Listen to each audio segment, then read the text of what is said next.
Previously on Horror Incorporated. Well, if you must know, sir, there's a young lady at the door claiming to be your wife.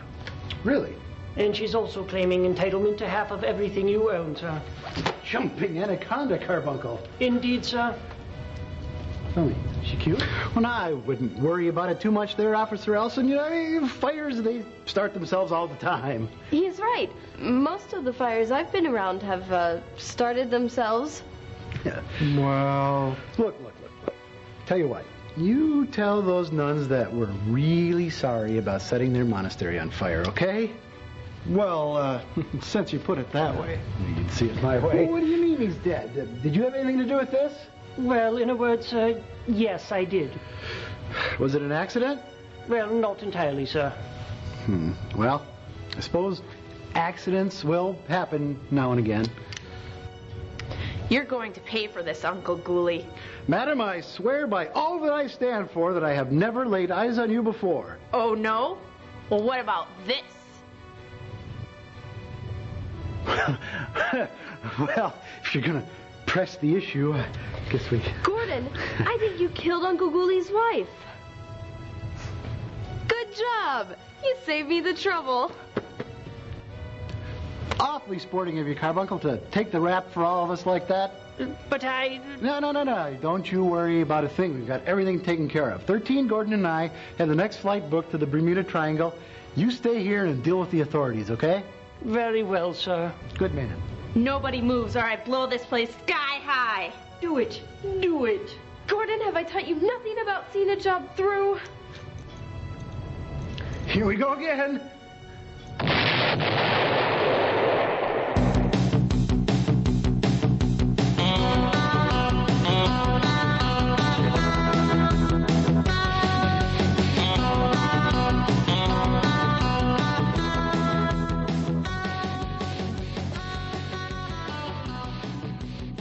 Hey there, Fright fans. Your old pal Uncle Ghoulie here again to welcome you into the twisted little world of horror, science fiction, and cult movies we like to call Horror Incorporated. And this week, we step into the wild world... So are we done here? Beat it, would ya?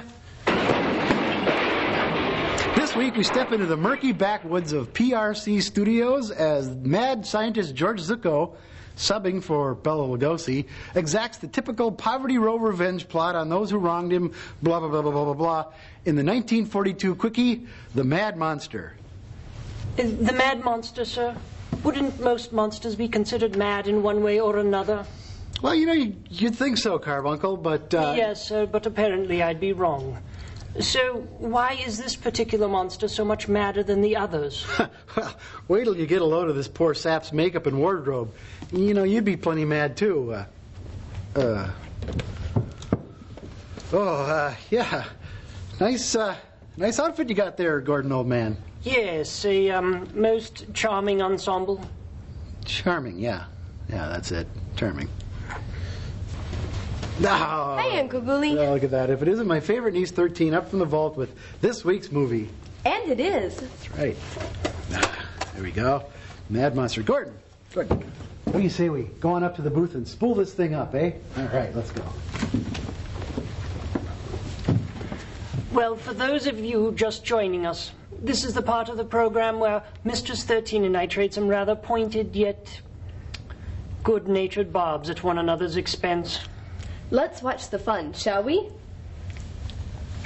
Well, if it isn't my favorite TV personality.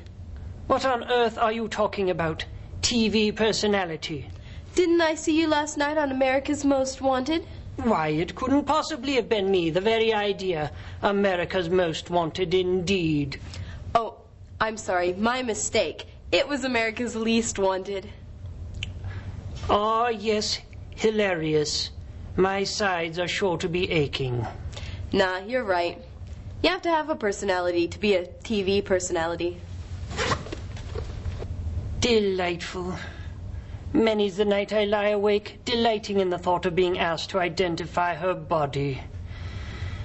In any case, this week's Horror Incorporated feature is indeed the 1942 monster mash entitled The Mad Monster, starring George Zucco, Johnny Downs, Ann Nagel, the ever popular Mae Bush, And in his pre-Frankenstein monster days, Glenn Strange as Petro, the mad monster himself.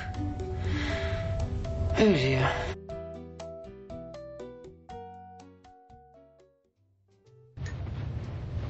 So I was talking to this girl. What did she say?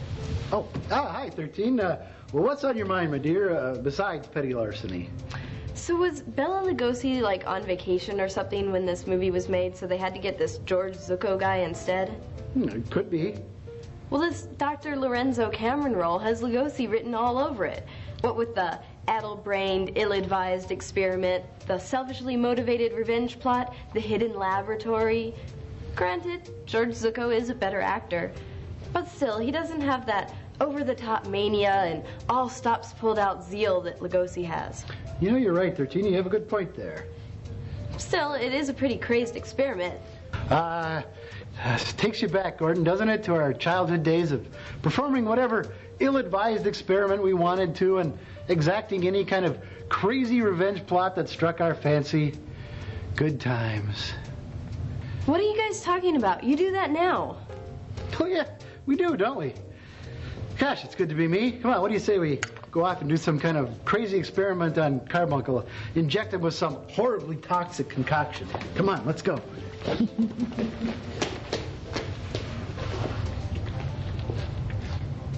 That was a close one.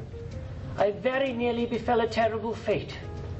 And speaking of terrible fates, let's return now to The Mad Monster, starring George Zucco and Glenn Strange.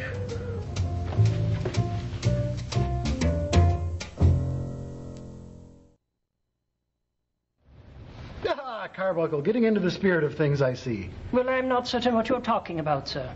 Well, never mind then. Yes, well, I'm sure that I shall regret asking you this, but then again, I'm sure you'll remember, or Mistress 13 will remind you of it. But are you planning on replicating the misguided experiment conducted in this week's film, using me as your hapless victim? No, of course not. No, sir? No, that's what Petro here is for. Isn't that right, Petro? I reckon so, Uncle Gooey. That is, I don't rightly know for sure. No, of course you don't. Oh, so does this mean I shall be spared the usual humiliation and degradation? I wouldn't say that exactly, no. Oh, of course not. No. Well, if Mr. Carbuncle wants to be the subject of the experiment, I don't mind. I certainly don't want to be inconvenience to anyone. No, Pedro, don't worry about it. No, you got a point there, though. Yeah, but that's why I wear my hat, to cover it up. No, really, Pedro. If you want to, I certainly won't stand in your way. You can carry on. No. He's got a good point. I mean, we've all seen Pedro here turn into the mad monster in the movie, but we haven't seen you do it yet. Yet, he says. Yeah, but I wouldn't exactly call it mad monster. I mean, that's a bit of an exaggeration. I was just disappointed, not outright mad. Now, all we need is a werewolf. Uncle Gooley looked around, but since werewolves were scarce, there were none to be found. Did that stop Uncle Gooley? No. Uncle Gooley simply said, if I can't find a werewolf, I'll make one instead. If you fellers are gonna go on quoting Dr. Seuss, I'm gonna go lie down. I'm might tired. Well, that's all right, Pedro. That's a good idea. You do that, because, you know, you'll need your strength when it comes time to inject Carbuncle here. I mean, he may look all twiggy and skeletal, but when it comes time to jabbing him with some probably lethal concoction, he can fight like a demon. Come on. Tell me again about the rabbits, George. I know what you're thinking. I should have just kept my mouth shut. When will I ever learn? Well, return with us now to the magical world of 1942's The Mad Monster. Oh.